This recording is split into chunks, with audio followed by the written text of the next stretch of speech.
Well, two firsts on this trip. First time I've ever shot a bull while it was fighting, and first time we've ever extracted an elk from a lake.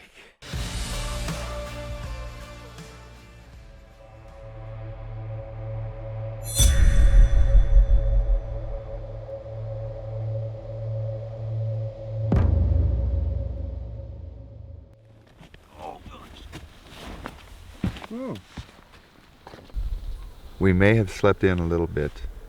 Everything's wet, so we were very unmotivated to put dry feet in wet shoes and dry legs in wet pants.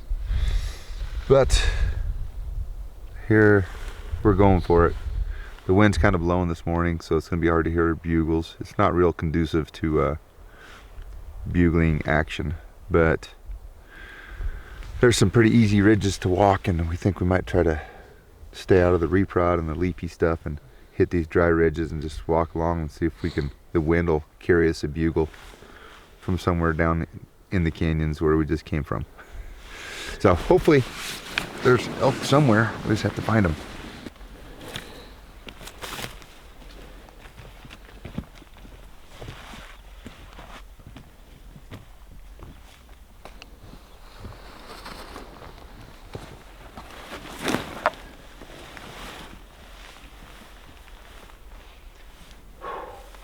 Start raining again. I know, I see that.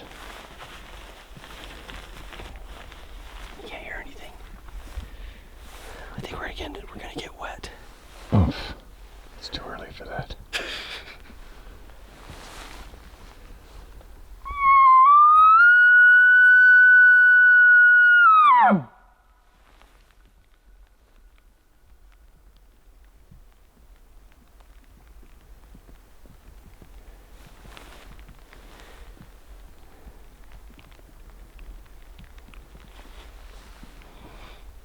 There's no elk here.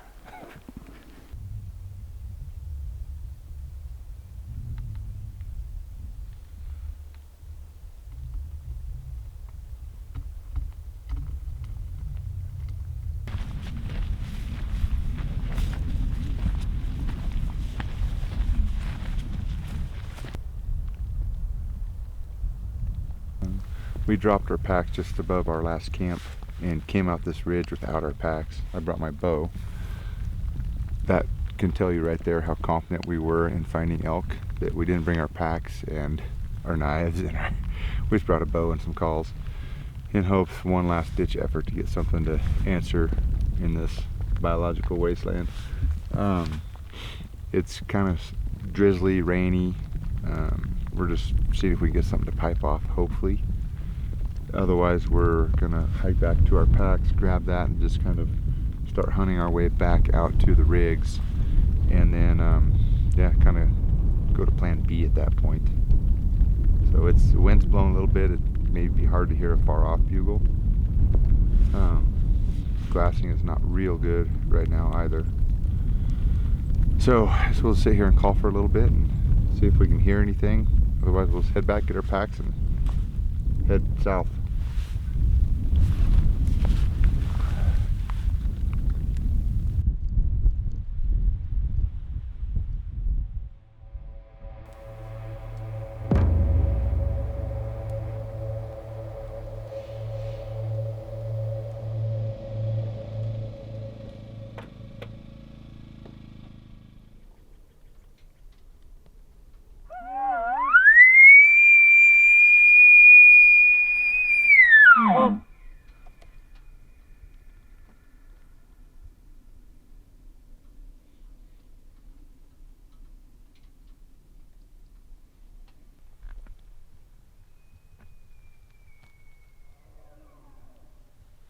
Oh, Brad.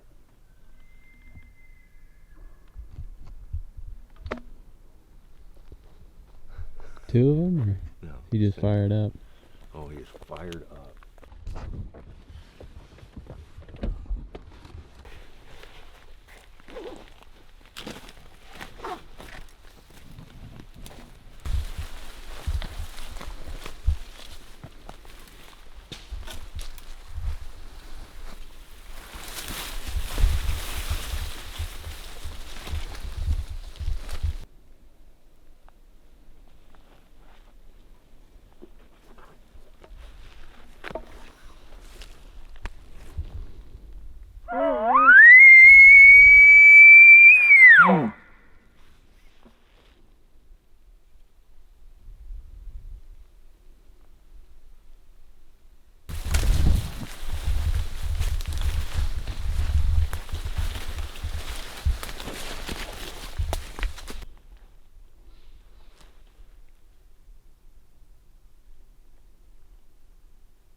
right, fourth day of the hunt, Thursday morning. We are in a different area this morning, an area that we hunted in the past, and found some success. We had glassed a couple bulls in this drainage, so we're gonna let a couple of bugles go and see which direction fortune takes us this morning. So got the horses tied off. There's a major thunderstorm in here, but it looks like it's moving north, so should be a good elk morning. But we're gonna rip a few bugles.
So we've got a bull up here. It's a little 6x6.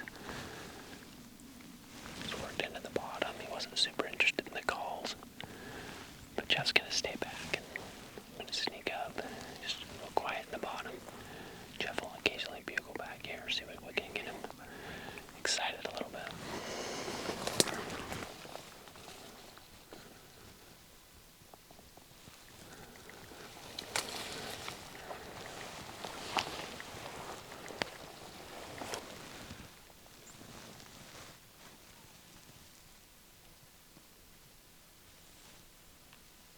Gal, the tail end of a herd that way. There are some tracks that are cool. Yeah, that's him. Yeah, for sure. He's better than I thought he was this morning. He's better than I thought he was. I took down this morning. It's a nice bull.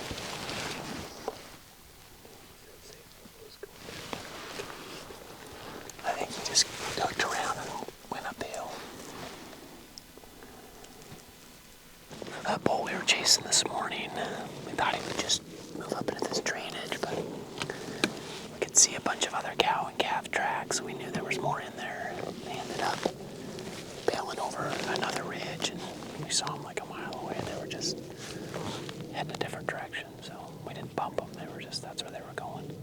This open country, they don't always settle in little pockets. They just go everywhere. But anyway, we were just glassing, and I just spotted a nice bull all by himself, and he's feeding toward us. It's only about 3 miles away, but he's coming down.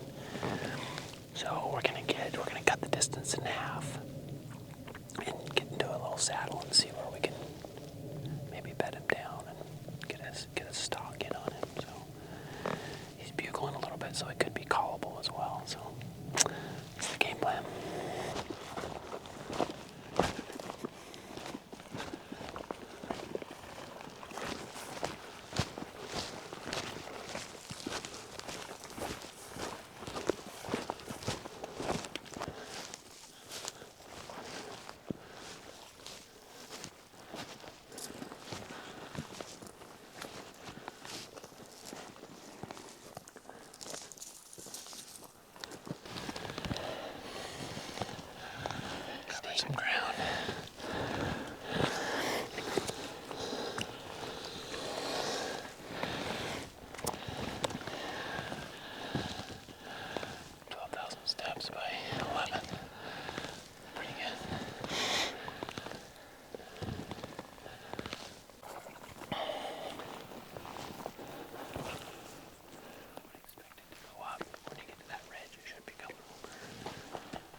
past that. On the top of that side.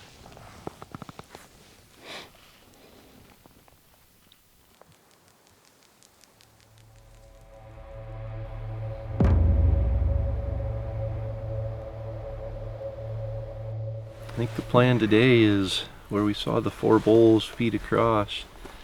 We've watched at least one bull for 2 days in a row come right through that little saddle. So I think today we're going to go up there and sit and wait. Not at a water hole, just ambush. So. Yeah, there's not as much water up on the... Yeah, I don't know that there's any water up there. But we're Get up there and let the mountain direct us. Hopefully yeah, unfortunately it's not like usually we let the bugles direct us. Yeah. No bugles really. I mean, we're hearing a couple, but nothing to chase, nothing that we're able to engage with an elk yet. So we're just trying a bunch of different options here.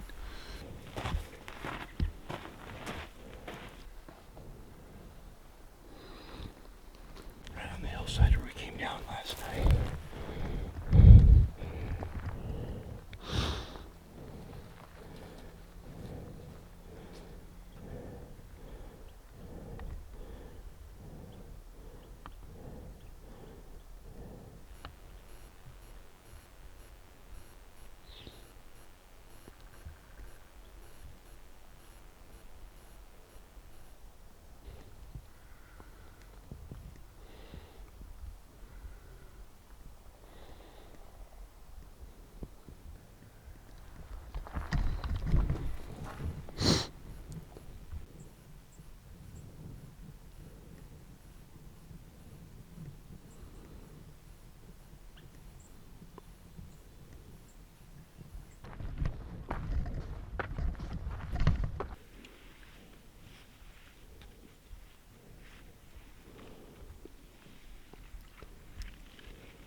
That happened fast.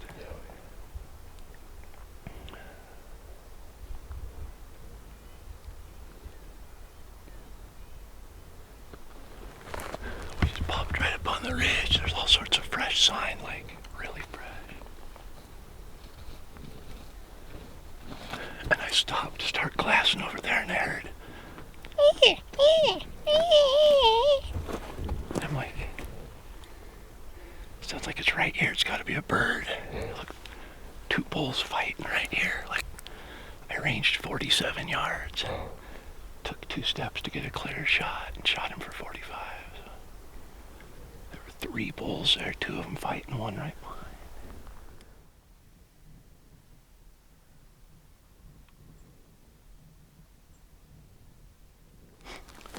We've waited about a half hour, so we're just gonna go down, look for any blood, arrow. Just look around. We aren't gonna push down yet, but go see if we can figure out what we have.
There he is right there, dead. Boom! Donnie.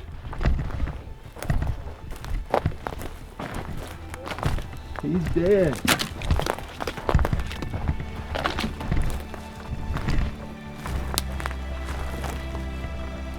Heck yeah. Sweet.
If it happens, I'm more than willing to back another one. It'd be a late night and it'd be a 2-bull first for us in one day, but I'm game. That was awesome. That was awesome. That's first time in however many years of bow hunting now, 37 Yeah. seasons of bow hunting. First time I've ever shot an elk while it was fighting. Yeah, so we've experienced it once before, watching it Yeah. all happen, but never on the trigger. Especially with the bow. Yeah. So, yeah, there were a couple, I think, important reminders or lessons learned on that. First is just always be ready. And it's so much easier to carry a bow up the mountain on the backpack, hands free to use trekking poles or grab onto limbs and pull yourself up or whatever. But a bow on the backpack is not ready position. And fortunately, the elk that we found were preoccupied fighting and gave us time to be able to get the bow off and I think more importantly, get my release on. It was just cold enough that morning and hiking up there, my fingers were swollen and I had a terrible time trying to get the wrist strap on my release tied up there. And of course I'm panicking, trying to hurry with the elk, not wanting them to move off or wind us or anything, and finally got it off. But number one, be ready. Number two, don't give up, because luck can change in a matter of seconds. And this is day 4, and we've had hot weather, it's early season, full moon, it's dry, just no bugles, and it could be really easy to, just say, hey, let's take the morning off, or let's go somewhere easy. And that's, as you can see, we weren't planning it. We didn't know the elk were gonna be there. We just happened to walk up there and get lucky and be in the right place at the right time. But like you said, we went up the mountain, and that's what created the opportunity. You have to climb the mountain to create the opportunity. So It was a steep mountain. it was a steep mountain. We went straight up it because we had seen the bulls a couple of days before in one of the prior episodes. The 4 bulls that went through the saddle up there. Yeah, and they just, well, just like we talked in the last episode about what you're going to plan something that night before about what you're going to do the next day. And we talked that night and, okay, let's head straight up this. And Our plan was to thinking the bulls would be on the same hillside. We were going to come up from the backside and get in the saddle where they go through when they're going to their bedding and just hope to ambush them. And we didn't make it quite that far and encountered them there. But yeah, I think that that sets up our strategy for success for today's episode, and that's just persevering when things are tough and not giving up. And it's so important. We talk about it. It's happened so many times for us, the last evening of the last day, or in the face of horrible odds, and the cards are stacked against you. And they really are in this hunt. It's early season. It's so hot and dry. There's smoky. The bulls aren't bugling. There's elk in there. We're in the high country where the elk haven't even left yet to go looking for cows. But it's just, the odds aren't in our favor for hunting early like that. But you've got to just keep going. And elk hunting in particular it's really about going from failure to failure. And I think not losing momentum, not losing hope, learning from those failures, because there are multiple failures every day of an elk hunt, whether it's the wind switching and getting busted, whether it's not finding elk, whether it's elk spotting. Everything that you can think of that keeps you from filling your tag every single minute of every single day could be looked at as a failure of some kind, whether it's your fault or out of your control. But I think it's important that we learn from those mistakes, but also recognize going into an elk hunt that there's going to be a lot of things that go wrong. That's just part of elk hunting. And you've got to be mentally prepared and mentally strong to face that and to overcome that and keep going each day. We're on day 4. I'm already tired. Day 4 of not hearing any bugles that are even remotely close to us. And it's steep country. We're physically tired, and I think that ties in a little bit to the importance of physical conditioning throughout the year, not just during elk season. Yep. Because I think that the more fatigued you get, the more mentally fatigued you get, and the easier it is to throw in the towel and take a day off. Yep. And had we not climbed the mountain that morning, it would have been a different story. Who knows if I'd have filled my tag the rest of the season. Yeah. So that's our strategy for success, is just persevere, recognize you're gonna fail. There's gonna be things that just don't work out every single day, and being mentally prepared to face those and keep going, even in the toughest of conditions, is an important part of success. So that's our strategy for success from the Rocky Mountain Elk Foundation. There was a couple, that was the second bull that you've ever killed that you haven't bugled with, right? Yeah, probably. I spot and stalked one in New Mexico. And this one, we had no interaction with him. I shot the one a couple seasons ago when we had the hissing bull come in. Oh. We just happened to get in between where it was going to bed and had a bull come down, and I don't even think I called to stop it. But yeah, there've been a couple, but very, very infrequent that an elk dies that hasn't heard us bugle quite a few times. And to have them fighting like that was... Yeah. If we'd have had our, I don't know, a little more thought going into it, we possibly could have had a double on that one, because... Donnie's bow was on his backpack as well, but in Donnie's defense, Roy had fallen a little bit behind us because we had spotted a bull on the hillside behind us, and he was filming it. And I said, hey, I'm just gonna go up on the ridge and take my pack off, drop a layer, get my bow off. And I literally had taken my pack off, set it on the ground, and heard what I knew were antlers hitting again, but then I could hear the bulls making just a little mew, just that, And you can hear it in the video. Those are the bulls making that sound while they're fighting. And I've heard them do that when they're fighting. Sometimes when they're raking a tree, they'll do that. But I fortunately had an opportunity to get my bow off, shoot the elk. But then as soon as I did, I turned to Donnie and like, grab your bow, Donnie, grab your bow. And he's filming the whole time because he had pulled his camera out to film the shot. And then Roy came walking up and Donnie grabbed his bow. But by then the bulls, there were 4 bulls there actually, and they'd seen enough. Yeah, and same situation as it was with the SKOUSENs. It happened quick, and we Multiple bulls. didn't do what we preached a few episodes ago, and we moved. We kind of knew where the elk had ran off, but we moved. We grabbed my bow and kind of went down there right away to get an opportunity on one of the other bulls if they were still there. And But didn't exactly know where where he the was bull had ran off standing. to. And the other part was 4 there tracks. were 4 bulls, 4 tracks.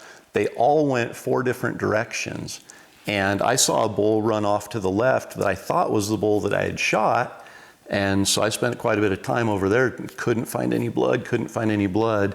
And we literally walked out each of the 4 tracks. And finally on the 4th one that was going straight down, we found a drop of blood. And once you find the blood, then you know you're on the right track. And even if there's not blood, you can at least track it. And we didn't go too far, and the blood trail picked up considerably. And I think the bull only made it 140, 150 yards from where we shot it.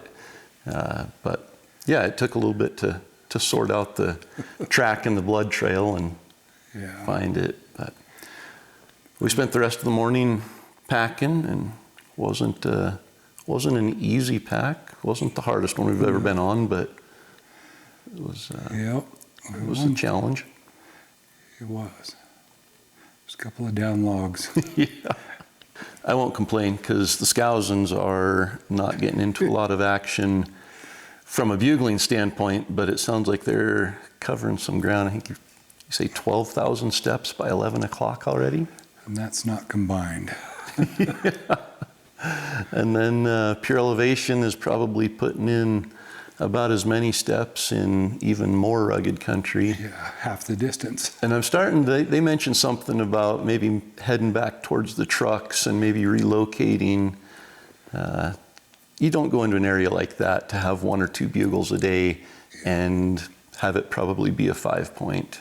Yeah. They're in there because you go that remote, you think you have a chance of multiple bulls, a lot of bugling action, bulls that haven't been messed with, and they're just not finding that. So sounds like they might be on the uphill hike back towards the vehicles here shortly. Yeah. And then Cory over in the Oregon coast area had some crazy good bugling action. Had some really good bugles. Bull was fired up, and you noticed, Cory would bugle and the bull would respond and he would move in, just kept pushing in and super aggressive, which is how we hunt normally. And then we get over there when we hunted with them and realize they hunt probably even more aggressive. Yeah. And, not only moving in on the elk, but you'll notice Cory's bugling, he is screaming at the bull. He's making sure the bull knows that, hey, this is a challenge. And I talk about that a lot, that, it has to be in the emotion of the bugle. You have to convey that emotion. And, if a bull's bugling and you give him the old Marty McFly, oh, gee, Biff, I don't know if I should come in, the bull's going to recognize that, and he's going to know that you're not challenging him. So you have to put that emotion into the bugling. Yeah. Speaking of Marty McFly, my neighbor opened up his garage the other day and he's cleaning up his car and he's getting ready to sell it. And I hadn't seen it, and so I went over there. He said, "Oh, come check it out." And I go over there. It is a DeLorean. And he's selling this thing. It's not all that much money, but it's totally clean. Tires are new, no dents or scrapes or anything on it. And it's only been driven from time to time. That was Quite the setup and quite the long delivery. It's almost like we went back in the future to get that one. Yeah. So yeah, for those of you that are a bit younger than us, you may not even know what Back to the Future is, but it was a movie when Donnie and I were growing up, and Marty McFly was one of the characters in it, and the DeLorean was a vehicle in it. Yeah. And they went back and forth in time. You don't have to explain dad jokes. Sometimes you have to. Sometimes they're so bad you have to explain them a little. At least we got a dad joke out of you. Yep. So leave a comment below. As always, Donnie really appreciates when you share a good dad joke with him. You can do that in the comments down below. I do. And that's going to enter you for today's episode gear giveaway. And we've got, what's today? I think it's a headlamp today. Headlamp today. So the Backcountry Duo headlamp from Peaks. That's the Peaks product that's in the gear package. And then the other 3 sponsors, their products have remained steady from episode to episode. So we've got the gift card from Mountain Ops with the Bull Rush. We've got the Yeti Yonder water bottle and the Destination Elk custom travel mug. And we've got the RMEF 1-year membership and t-shirt. So just comment below to get entered. And you know, the Mountain Ops came out with Bull Rush, and we teamed up with them to launch that in September, and it's only available in September. We did have a warehouse full of it here when we launched Destination Elk that sold out in the first day. So we can't get this until September, other than we have 17 of them held aside for the winners of the daily gear giveaways. But Bugleberry used to be only available in September, like Bull Rush now is, and it's available year-round now. So you can go to mountainops.com and order some Bugleberry right now, or tomorrow, or next week, because it's available anytime, and you can use the promo code ELK101. I don't know if I honestly don't know if it's how much money it saves you or if it's free shipping or what, but I know there's a promo code ELK101 that's valid at mountainops.com. Yes. So. Anything else? We got the dad joke in there. We got the giveaways. We got the strategy for success. Leave a comment. Let us know. Are you liking the format with the teams and the recap and the dad jokes, the strategy for success? Let us know how you're liking the series so far. We've got 3 bowls down in just 7 episodes. Yeah.